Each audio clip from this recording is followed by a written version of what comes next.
Domestically now, we've seen lawmakers late today vote to subpoena the Attorney General for the way her department has handled the Jeffrey Epstein investigation. You saw a handful of Republicans, right, so people in the president's own party, joining Democrats on the House Oversight Committee to vote to bring Pam Bondi in, including Nancy Mace, the congresswoman on the Republican side. Watch this.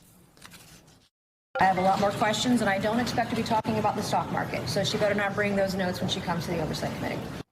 That's a reference to the previous questioning that Bondi went through just some weeks ago in front of a different House committee on this very thing, where you see here survivors of Jeffrey Epstein's abuse stood. They were in the audience. They were wearing shirts that talked about releasing the files. Let me bring in Ryan Nobles, who's live for us on Capitol Hill. So this is interesting. This is a real sort of shot across the bow to the White House, to the Department of Justice, that they're subpoenaing now Pam Bondi. Ryan.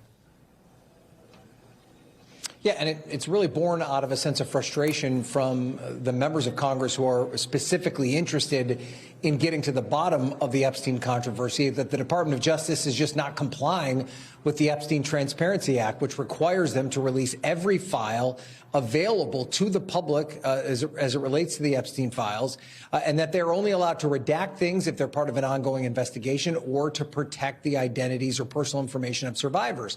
And members of Congress like Nancy Mace have felt that the Department of Justice has been way too heavy-handed with their redactions, that their redactions are inconsistent, that there are names like Les Wexner's name, for instance, the business partner of Jeffrey Epstein, an alleged co-conspirator. His name was redacted at one point, but then there are examples of survivors whose names have not been redacted. And they feel as though the Department of Justice has just not been forthcoming enough about why certain things have been redacted and how other things have slipped through the cracks. And so they want Pam Bondi to come in front of the committee, ask her about specific files, specific pieces of information, and try and understand this process as to why they have not been able to fully comply with this. And I would imagine as well, Hallie, that there's going to be questions about the fact that there's some 3 million files that the Department of Justice has just said we have in our possession, but we're just not going to release those to the public for whatever reason. So there's a lot of tough questions that Pam Bondi could get from this committee.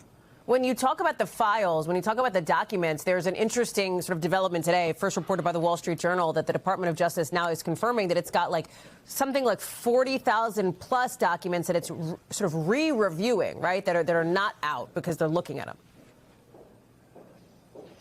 Right. And the Department of Justice said in a statement today that this is part of the process, that they put this stuff out as quickly as they possibly could, that some redactions and errors that shouldn't have happened or should have happened slipped through the cracks. And so therefore, they're going to bring back some stuff. They say the department has not deleted any files from the library in compliance with the EFTA. Our team is working around the clock to address victims' concerns, redact personally identifiable information and any images of a sexual nature.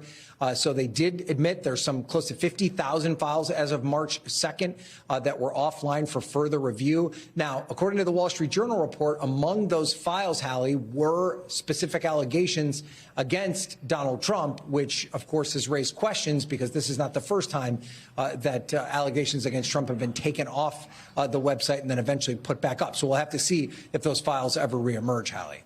And then when you talk about, you know, the questions that they want to ask the Attorney General Pam Bondi, there's also kind of a new crop of people who they're asking to question, including Bill Gates, including Clinton confidant Doug Band and others, right? Yeah, and Kathy Rumler, the former Obama White House counsel. And then the other big name is Howard Lutnick, the Commerce Secretary, who you and I have talked about a lot. He's agreed to come and testify. Now, what's interesting about this round of you know, the Gates, Rumler, Black, Groff, these are all individuals who right now the committee is asking to come in voluntarily. They're not formal subpoenas yet. And if you're a witness and you're being asked to come in voluntarily, that does give you a degree of negotiating power. You can say, I'll come in, but only if you ask me about X, Y, and Z, or I'll come in under these certain conditions. As soon as it moves to a subpoena, then it becomes more difficult, and the committee is less inclined to meet your needs, especially if you're not a former president of the United States like Bill Clinton. So it'll be interesting to see, especially someone like Bill Gates, who's very powerful, has very good lawyers, how he handles this. So far, he's not responded directly to this request, but I would be very surprised if any of the folks on this list find a way to avoid having to answer questions of this committee. Ryan Nobles, thank you for being with us. I appreciate that reporting, as you've been the tip of the spear there on the Epstein reporting. Appreciate it. We thank you for watching, and remember, stay updated on breaking news and top stories on the NBC News app or watch live on our YouTube channel.